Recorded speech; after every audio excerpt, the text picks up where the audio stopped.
dans les années 90 où la population de Sokodé a envahi le domicile du commandant Lawani. Il était un des éléments qui était au devant de la scène. Et donc ce qu'il a vécu à la prison de Kara, je ne le souhaite pas pour qui que ce soit. Je l'ai vu quand il a appris que on m'a amené là-bas. Il a rampé de sa cellule. Il rampait sur son ventre et il est venu me voir dans ma cellule. Voilà, c'est pas gai à raconter tout ça là. Bien, donc c'est pour vous dire que c'est pas du tout facile, si on vous amène là-bas à cause d'un cas politique. Vous êtes vu comme un moins que rien. La nourriture qui était donc préparée là-bas, c'est vers 11h ou 13h. Il y a une grande marmite, on prépare la pâte. Une pâte qui n'est pas bien cuite, avec une sauce qui est très claire. On distribue aux prisonniers.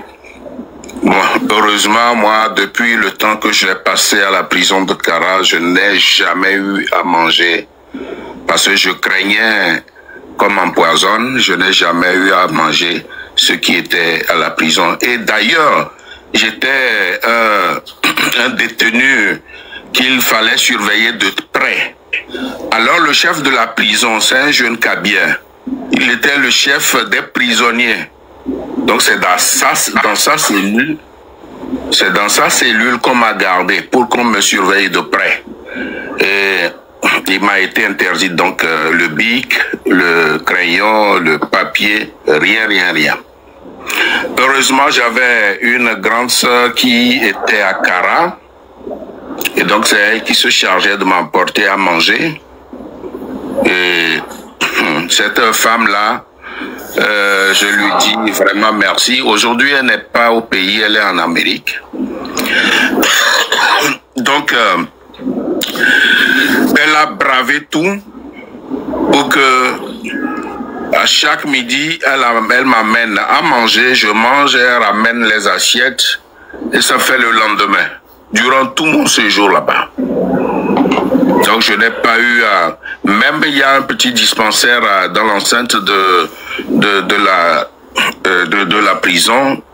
Je ne me suis jamais hasardé à aller dans la dispensaire pour prendre un comprimé de Nivaquine ou d'aspirine. Voilà. Pour éviter tout, vous me comprenez. Ça c'est d'un. Et quant aux prisonniers eux-mêmes, on peut les classer de 2 ou 3 catégories. Il y a des prisonniers nantis, qui ont tout, qui sont venus, qui ont tout là-bas. Ils ont leur foyer, ils font à manger, ils ont un couvert, ils vendent de la cigarette, ils vendent tout, de la pommade, etc., etc. Donc eux, ils n'ont pas à toucher la nourriture de la prison. Ça, c'est d'un. Il y en a eux, il y en a ceux qui sont là, ils ne sont pas nantis, mais ils mangent la nourriture de la prison qu'on leur donne. Et il y en a qui n'ont absolument rien parce qu'ils sont délaissés par leur famille. Peut-être ils ont posé des actes répréhensibles et certaines familles les ont rejetés, ils ne veulent même pas entendre parler d'eux. Donc ils sont abandonnés à eux-mêmes. Voilà. Alors, il y a des prisonniers qui font beaucoup de choses en prison. Il y a des artistes, des sculpteurs, ils font beaucoup de choses. en prison pour avoir de l'argent. Parfois, on leur donne l'occasion, quand ils finissent de fabriquer quelque chose, on remet aux prisonniers au moins, par exemple, le chef de la prison, lui, il est autorisé à sortir et à revenir à n'importe quelle heure. Il a son adjoint. Donc, eux, ils sont autorisés à sortir, à revenir à n'importe quelle heure. Le chef de la prison, c'est un prisonnier? Bien sûr. D'accord. C'est un prisonnier. Il est autorisé à sortir et à rentrer, comme il veut. Oh, oui. Il sort, il rentre comme quand il veut. C'est le juge qui le décide ou bien c'est le... Marraine. C'est pas des gens qui sont en fin de peine, hein. C'est des gens qui sont toujours en train... Parce que bon, en France, les gens en fin de peine, justement pour faciliter leur réinsertion, il y a des gens qui peuvent sortir la journée, ils rentrent juste en prison pour dormir. Mais la journée, ils vont au travail, ils font des choses et ils rentrent dormir en prison. C'est pas comme ça. Mais c'est décidé par le juge. Là, c'est pas ça. C'est pas des gens qui sont en fin de peine. Ça, je ne sais pas, marraine. Ça peut être entre le chef de la prison et celui-là.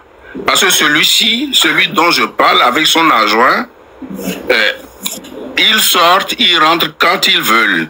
Même il a sa femme en ville, dans la ville de Kara. Il peut passer la nuit là-bas, le lendemain revenir. Personne ne dit rien. Bon, il aura fait plusieurs années là-bas. Mais à l'époque, je ne crois pas qu'il est à la phase finale de sa prison, et de son, comment dirais-je, à la fin du temps qu'il doit passer à la prison. Donc, moi, j'étais avec eux. Vers 17h, c'est à 17h qu'on nous enferme. Enfin, que les gardes viennent nous fermer. Déjà à 17h moins le quart, tous les prisonniers sont devant la porte du chef des prisonniers, puisque c'est là que moi je suis. Alors, je fais acheter 2 ou 3 paquets de cigarettes par le chef, le prisonnier, le chef des prisonniers. Donc, déjà, à moins le quart, 17h moins le quart, tous les prisonniers qui n'avaient absolument rien venaient là pour que je leur donne à chacun un bâton de cigarette. Chaque jour, je leur distribue des bâtons de cigarette. Vous voyez? Mais le jour où le père à son âme, M. Aboudou Assouma est allé envoyé par Eyadema pour me libérer, mais ils ont pleuré. Le jour où je sortais... Tu m'étonnes. Et comment? Je dis, c'est normal qu'il pleure. Tu m'étonnes, c'est normal. Oui. Bah ouais. Oui. Donc, j'étais là, on a envoyé me chercher, je suis allé trouver M. Aboudou Assouma, père à son âme, dans le bureau. Dit, Monsieur Ali, nous sommes là pour procéder à votre libération. Nous sommes en période de réconciliation nationale. Il n'y a pas de raison pour que vous soyez détenus ici. C'est le chef de l'État. Nous étions tout à l'heure à Pia. C'est lui qui m'a envoyé pour venir procéder à votre libération. Bon, je lui ai posé des questions. Il dit, toi là, tu es têtu, hein? Il dit, ah oui. Bon, on sortait, il m'a remis un billet de 5000 pour que je puisse prendre mon véhicule et revenir à Sokodé. C'est devant lui que j'ai remis le billet de 5000 au président des prisonniers pour qu'il distribue à tous les autres, surtout aux démunis qui sont en prison. Et M. Aboudou Assouma n'en revenait pas. J'ai dit, mais dis donc, comment moi je vous ai donné pour... J'ai dit, oui, moi j'ai mon propre argent. Donc celui que vous m'avez donné, c'est mieux que je le donne aux amis prisonniers. Voilà. Et grand frère, en période de Ramadan, Ça se fait pas. Oui. Bon, malheureusement, j'étais pas détenu, malheureusement ou heureusement, j'étais pas détenu au temps de Ramadan. Pour que je sache comment ça se passe là-bas. J'étais pas en période de Ramadan. Moi, j'étais détenu vers la fin de l'année 93. Parce que c'est pour ça que je fais le live aujourd'hui, vu qu'on est en début de Ramadan, pour qu'ils essaient de les arranger. Parce que à Lomé, que je connais mieux, et ils ferment les portes à 16h, ils les ouvrent à 8h du matin. Donc, les prisonniers ratent le coucher du soleil et le lever du soleil. Alors que le Ramadan est rythmé par les couchers et le lever. Donc, comment ils font? Mais ça fait des années qu'on les traîne comme ça. Ils mangent froid, puisqu'ils sont obligés de... Ceux qui se font à manger, ils sont nombreux à se faire à manger à l'intérieur de la prison. Et ils sont obligés de garder, ils font à manger en journée. Ils gardent, alors qu'il n'y a pas de frigo, il fait hyper chaud. Donc la nourriture n'est pas bien conservée. Il y a des bactéries, c'est surpeuplé. Les gens ne se lavent pas, c'est très compliqué. Au fait, ils mangent la nourriture plein de microbes, au fait. Et après, il y a comme je l'ai dit, en prison, il y a tout. Il y a ceux qui sont nantis, qui ont de petits frigos. Et non. Dans les cellules, dans les bâtiments à Lomé, il n'y a pas de frigo.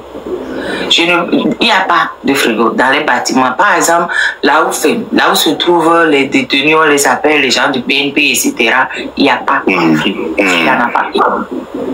Il n'y en a pas. Il y a dans aucun de ces bâtiments-là. Il n'y en a pas. Oui. Évidemment, je voudrais dire qu'il y a ceux qui sont, qui ont des moyens. Il se peut que, des gens aient ce petit genre de... Non, il n'y en a pas. De toute façon... Peut-être dans les cellules des braqueurs, mais ça, je n'en sais rien. Les gens qui font Ramadan, majorité, ils ne sont pas là-bas. Donc, je ne sais pas comment ça se passe. À l'étage, il y a Nous avions notre mosquée là-bas. Oui, il y a la mosquée, oui. D'abord dehors à ciel ouvert, quand on est nombreux, et puis d'abord dans une salle. Ou bien vous vous regroupez en 5 personnes, vous priez ensemble. Bon, je suppose que pendant la période de Ramadan, des gens s'organisent le matin très tôt. Ils ont de quoi manger le matin avant 5 heures. Non, c'est ce que je t'explique. J'ai dit, ils font la cuisine dans la journée et ils sont obligés de garder pour pouvoir manger la nuit. Pour ceux qui font la cuisine. Bon, pour ceux qui n'ont rien, il y a plein de démunis qui mangent à Imolou. Aujourd'hui, ils ont eu à Imolou, par exemple. Donc, les gens là qui ont cette espèce de... qui ressemble à Imolou sans être à Imolou, je ramène la photo, si tu veux. Ils sont obligés de prendre ça et de garder jusqu'à la fermeture, jusqu'au coucher du soleil. Maintenant, de l'eau chaude, il n'y en a pas non plus parce que ils ont interdit que les gens aient des chauffe-eau. Avant, les gens avaient des chauffe-eau. Maintenant, ils ont dit que ça cause des soucis, machin, truc. Donc, ils ont interdit les chauffe-eau. Donc, après, c'est très compliqué pour les gens à l'intérieur de la péninsule de Lomé de pratiquer le Ramadan dans des conditions maximum.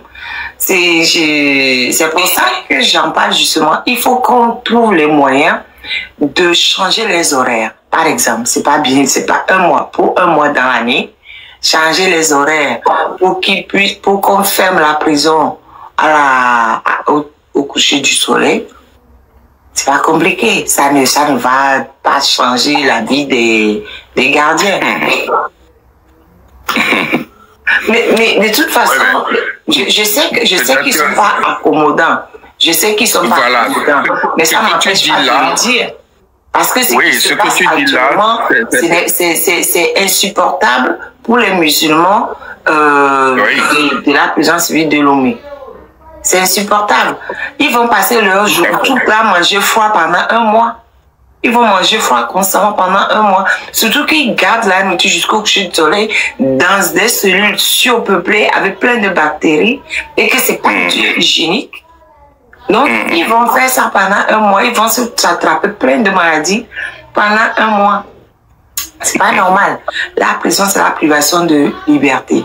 En prison, on ne doit pas t'empêcher de prier. Il y a une mosquée à l'intérieur de la prison. Donc, c'est parce qu'ils savent qu'on doit quand même garder les croyances des gens. Il y a une mosquée, il y a un lieu de culte religieux.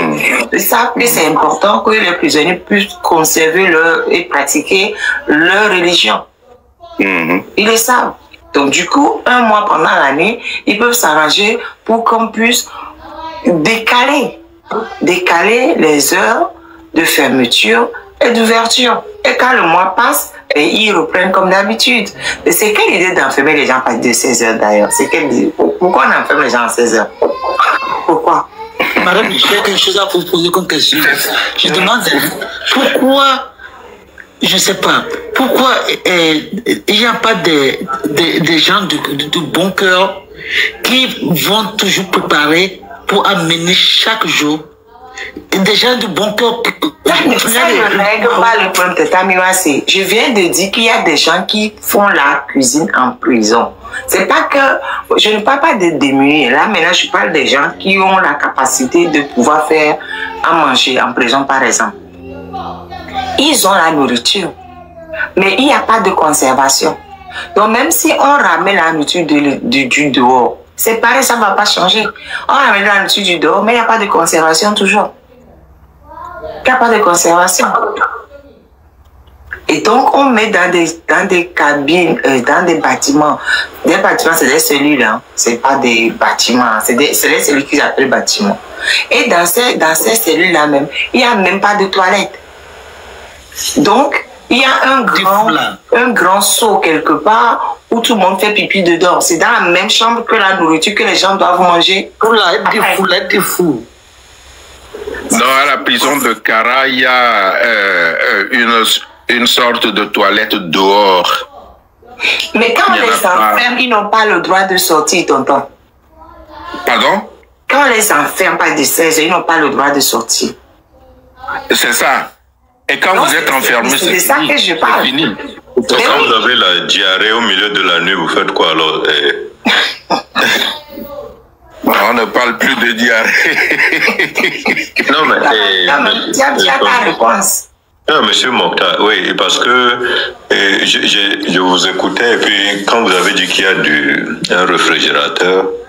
Non, il n'y en a pas. Non, lui son expérience. Ça c'est à Kara. Il était dans la cellule du chef prison, c'est pas pareil. Exactement. En réalité, c'est là où je voulais... Ce chef prison qui a il doit à la maison, il fait comme il veut là. Lui, il a une qualité de vie. Il a une femme. Il a même une femme dehors. Et non, ce que je veux dire... Il dort, il rentre quand il veut. C'est pas la même chose. Non, mais ce que je veux dire, c'est que en réalité, cette lutte, c'est pour que tout prisonnier ait au moins que ce petit droit civique soit respecté. C'est juste ça. En fait, la dignité humaine. Et puis, quand ils font semblant... Ça bug. Tapoter. Et les gens, quoi. Pardon. La question que j'allais poser à M. Mokhtar, c'est que pourquoi vous avez accès? Pourquoi pensez-vous que vous avez eu accès à un réfrigérateur? Ou c'est juste à cause de le fait qu'ils vous ont laissé vivre avec le chef là, c'est la seule raison. Est-ce qu'il y a d'autres personnes aussi qui ont accès? Est-ce qu'il y a d'autres détenus qui ne vivent pas avec ce chef là, qui ont accès à ce, qui ont les mêmes conditions que toi? Non, je ne vais pas répéter. Non,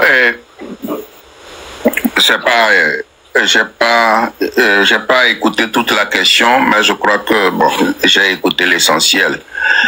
Moi, c'était pas un droit pour moi, hein. C'est peut-être le fait que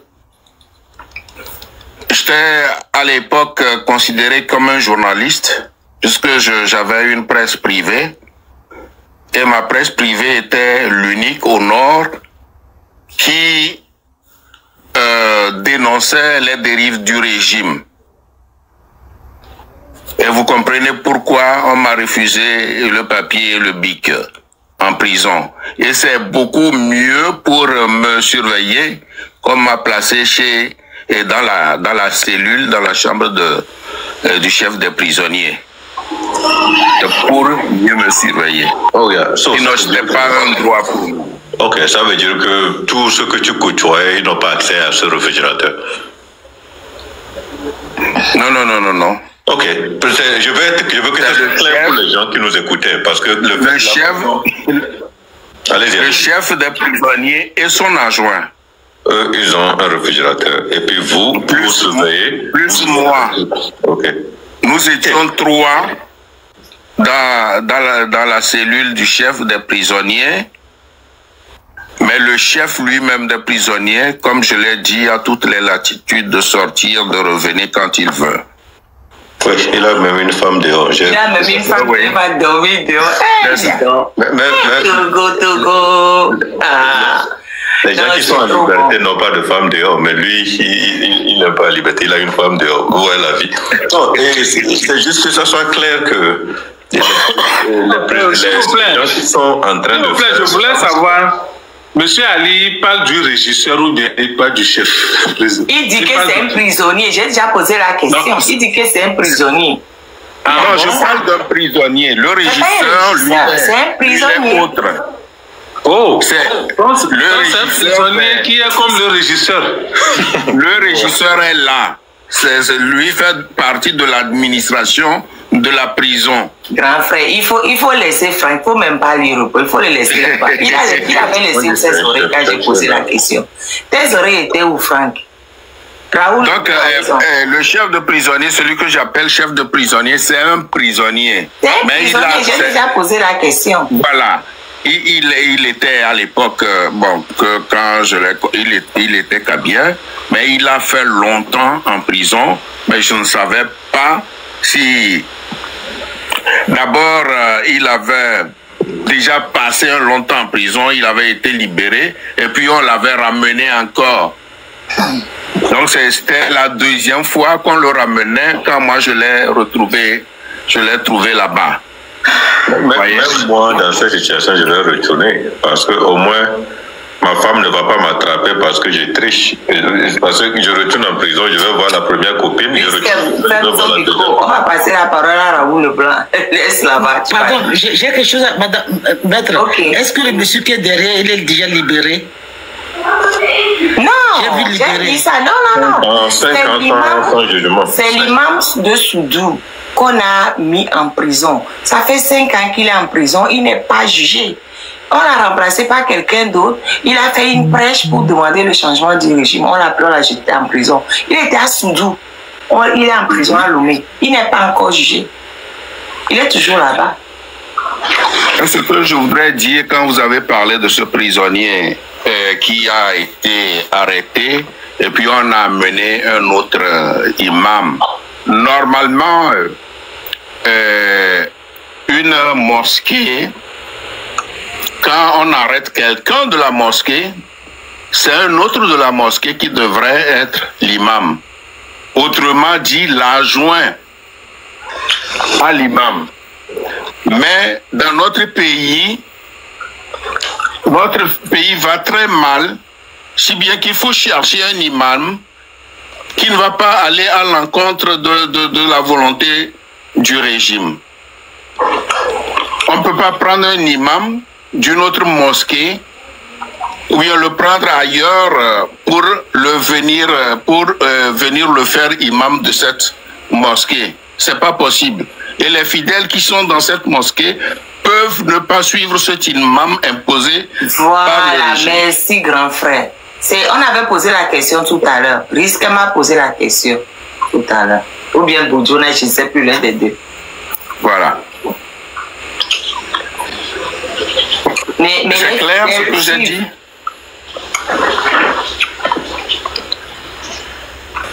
Oh non, c'est clair, merci. Allô? Le problème dans ce cas, les fidèles sont des poules mouillées. Ils veulent rien dire. Anyway, je me mute encore. Oh oui. Quand vous n'êtes pas d'accord avec l'imam imposé par le régime, alors vous faites votre prière dans une autre mosquée. Mais voilà. Il va falloir qu'ils apprennent. Il va falloir qu'ils apprennent à aller dans d'autres mosquées quand ils ne sont pas d'accord avec comment on appelle ça, avec l'imposition des... Parce qu'il y a beaucoup d'imams qui ont été imposés. Donc, il va falloir que les fidèles... Et par exemple, on parlait de l'autre, du président de l'Union musulmane au Togo. Il s'agit de M. Ibrahima Inoussa. Il fut ministre. Et quand l'autre est décédé, lui, il a pris, disons, il était... comment on appelle ça? Il n'a pas été élu. Il a pris l'intérim. Voilà. Il a pris l'intérim. Il est là jusqu'à présent. Et tout le monde sait que lui, il fait la volonté du régime. C'est tout. 20 ans d'intérim, c'est bien. Donc, personne n'a à brancher. Sinon, comment se fait-il que lors de nos fêtes, le jour de la fête de Ramadan, le jour de la fête de la Tabaski, il faut attendre qu'un chef d'État, que le chef de l'État, qui ne suit pas son anus avec de l'eau, qui ne sait pas comment on fait des ablutions, puisse venir sur les lieux de la prière. Les fidèles doivent l'attendre. Non, ça, c'est pas correct. Moi, on ne le fait jamais dans un autre pays, sauf chez nous. C'est pas normal. Pas normal. Je crois qu'ils ont commencé par arrêter de faire ça.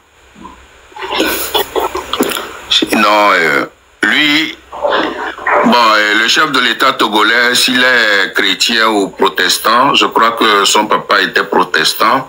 Peut-être que lui suit les pas de son papa, donc ça veut dire que il peut être un protestant.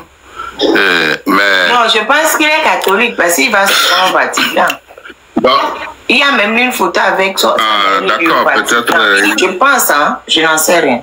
Mais comme il va souvent au Vatican et qu'il... peut-être il suit les pas de sa maman. On peut parler-t-il que... Attends 2 secondes que Vous pouvez parler.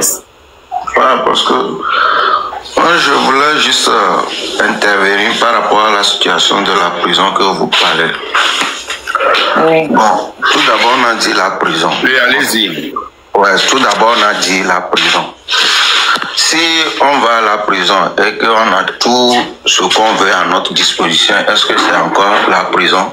C'est la question. Oui, en Europe, non? Oui, légalement. En Europe? Non, attends, Miwa, c'est... On va aller doucement. Pardon, attendez. Légalement, au Togo, comme partout ailleurs, la prison, c'est uniquement la privation de liberté. C'est tout. Tous les autres droits sont maintenus pour le prisonnier. Ok. C'est tout. C'est ça la prison. Par exemple, moi j'ai fait la prison de Lomé à 3 fois. J'ai vu des choses. Et que je me dis que bon, c'est pas normal, mais nous sommes en prison. Et je pense que beaucoup des États togolais, les prisons sont toujours les mêmes choses. Ils sont similaires. Si je dis même chose, ils sont similaires. On ne peut pas accepter. Il y a des choses qu'on ne peut pas accepter parce que quand tu vas en prison, vous savez, le comportement il y a des brigands, il y a des choses qui sont là-bas que des fois, toi-même tu te dis oui, c'est parce que l'État a refusé ça. C'est bien pour nous. Parce que vous savez, il y a des gens qui préparent et prennent l'eau chaude versus l'autre. Il y a des gens qui prennent des couteaux, il y a des gens qui peuvent faire à repasser. Il y a des trucs qui se passent très très très dangereux là-bas. Donc moi je ne pense pas que même les prises, c'est des choses, ils ont tout calculé. Moi, je ne sais pas si en prison en Europe où les gens ont des frigidaires, je sais qu'il y aura des choses qui seront interdites. Hein. Je sais qu'il y aura des choses qui seront interdites parce que la vie des prisonniers ne sont pas comme si la vie de ceux qui sont dehors. Hein. Vous savez, on t'enferme quelque part, déjà tes tensions, bon, tu n'es pas, c'est beaucoup de choses. Donc, d'une part, on ne peut pas tout accuser que voilà, en prison, les gens ne sont pas tant. C'est tout ce que moi je voulais vous faire comprendre. Raoul, moi je parle de droit, d'accord? Et le droit du Togo, au Togo. Moi, je parle de droit. Au Togo, les prisonniers ont, sur les papiers, je dis bien sur les papiers, les mêmes droits que les prisonniers occidentaux, sur les papiers. Voilà. Donc, un prisonnier au Togo ne doit pas souffrir. C'est pour ça que les prisons du Togo, l'État Togo a été condamné plusieurs fois pour les conditions de détention des prisonniers togolais par plusieurs organisations de droits de l'homme internationales. On a même conseillé au Togo de fermer la prison civile de Lomé parce qu'elle ne répond à aucune norme de prison. Donc, l'État du Togo est hors la loi par rapport à la prison, à ces prisons, pas seulement une, à ces prisons et aux conditions de détention des prisonniers. L'État du Togo ne respecte pas ses propres lois en matière de détention des prisonniers togolais. Ouais, là, ça peut être dans d'autres domaines. Quand vous parlez des frigidaires, dans tous les domaines. Ouais, frigidaire. Un prisonnier doit avoir un frigidaire. Est-ce que j'ai parlé de frigidaire? Ouais, je vous attends parler. Non. Attends, Miwase. C'est tonton Ali qui a dit que quand il était en prison à Kara, il était dans la cellule du chef prison, que le chef prison avait un frigo dans sa cellule. Et j'ai dit que c'est pas le cas dans les autres prisons. Donc, quand les gens sont en période de Ramadan, il faudrait, c'est ce que je souhaiterais pour les prisonniers, qu'on décale les heures pour qu'ils puissent faire leur ablution au coucher du soleil et au lever du soleil. 1 mois par an. C'est tout. Après, ils peuvent reprendre les heures qu'ils ont l'habitude de faire. Mais au moins, il faut qu'ils décalent. Est-ce que c'est normal qu'en prison, les gens sont obligés de se coucher par terre? C'est illégal, hein? Ouais, c'est ça, moi je te dis que c'est ça, moi je dis que là, coucher par terre, le nombre de personnes qui sont dans la chambre, tout ça, je vois que c'est inégal.